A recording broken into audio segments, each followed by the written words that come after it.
Straight boundary, muhon. Tapos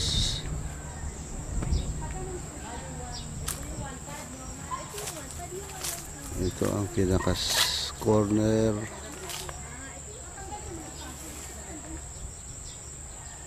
Yan ang bakod. Ito ang 4 meters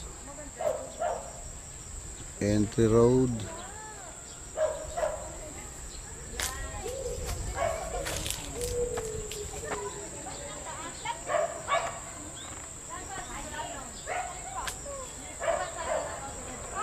Ito ang papasok sa lote.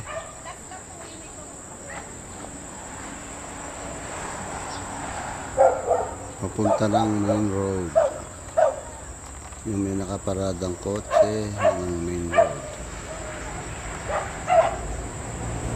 Balik sa lote. Yan ang loob.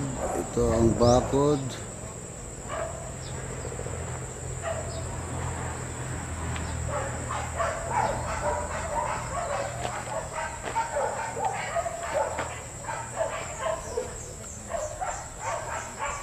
Ito ang kabila ng muhon.